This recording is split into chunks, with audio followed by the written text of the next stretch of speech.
नमो विष्णुपादाय कृष्णप्रेष्ठाय भूतले श्रीमते भक्तिवेदांत स्वामिनीति नामिने नमस्ते सारस्वते देवगौरवाणी प्रचारिणे निर्विशेष शून्यवादी पाश्चात्य देशितायिने। ओम जय श्री कृष्ण चैतन्य प्रभु नित्यानंद श्री अद्वैत गदाधर शिवासादि गौरभक्तवृंद। हरे कृष्ण कृष्ण कृष्ण हरे हरे, हरे राम राम राम हरे हरे। हरे कृष्ण। आप सभी दर्शकों का स्वागत है। आज हम चर्चा करेंगे योगिनी एकादशी के विषय में। लेकिन चर्चा शुरू करने से पहले जिन लोगों ने अभी तक इस चैनल को सब्सक्राइब नहीं किया है, प्लीज़ इसे सब्सक्राइब कीजिए, लाइक कमेंट ज़रूर कीजिएगा और अपने फ्रेंड्स और रिलेटिव्स में इसे शेयर ज़रूर कीजिएगा। तो आइए आज हम चर्चा करते हैं योगिनी एकादशी के विषय में। आप सभी को योगिनी एकादशी की हार्दिक शुभकामनाएं। सभी इस जीवन में सुख और दुख दोनों का अनुभव करते हैं। दुख कोई नहीं चाहता है, पर सुख की कामना सभी करते हैं।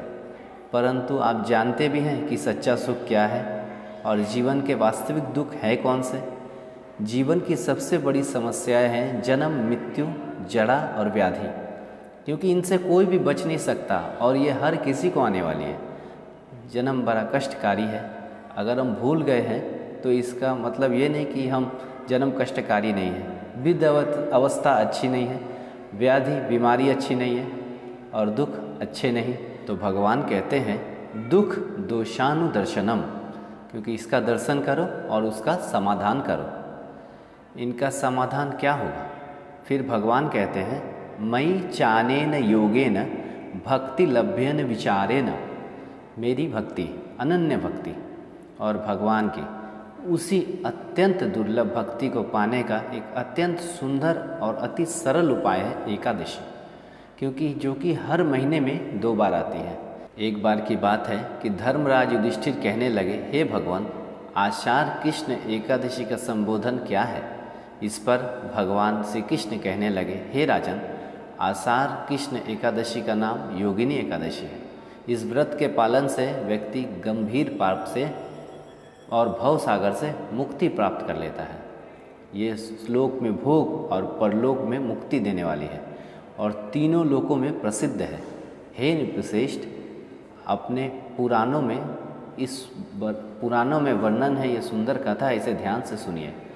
तो स्वर्ग के अलकापुरी नामक नगरी, जो कुबेर का राज्य था, जो देवताओं के कोषाध्यक्ष थे, वो हमेशा भोलेनाथ की पूजा किया करता था।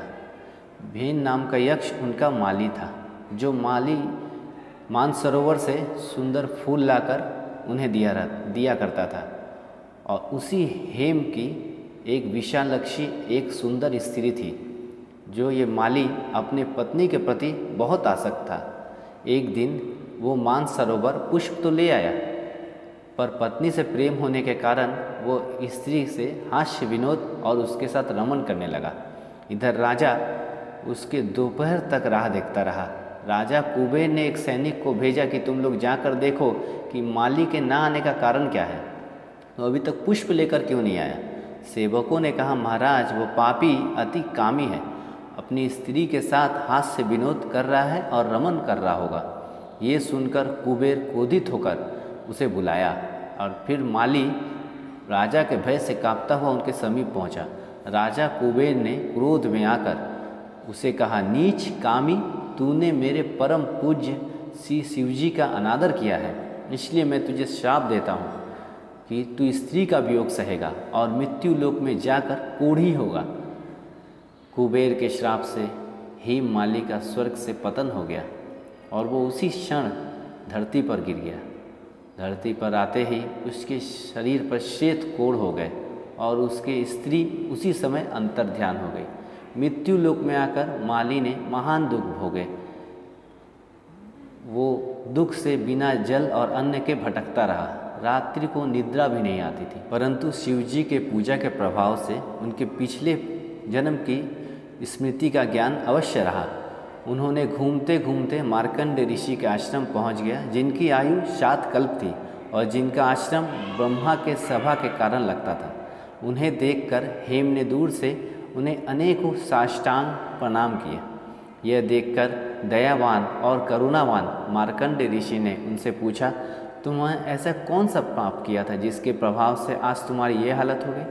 हेममाली ने सारा वृत्तांत कह सुनाया और ये सुनकर ऋषि बोले कि निश्चित ही तुम मेरे सम्मुख सत्य वचन कहे हैं, इसीलिए तेरे उद्धार के लिए मैं एक व्रत बताता हूँ। यदि तू आषाढ़ मास के कृष्ण पक्ष की योगिनी एकादशी का विधि पूर्वक व्रत करेगा तो तेरे सब पाप नष्ट हो जाएंगे। यह सुनकर हेममाली ने अत्यंत प्रसन्न होकर मुनि को साष्टांग प्रणाम किया और मुनि ने उसे स्नेह के साथ उठाया। हेममाली ने मुनि के कथन अनुसार विधि पूर्वक योगिनी एकादशी का व्रत किया।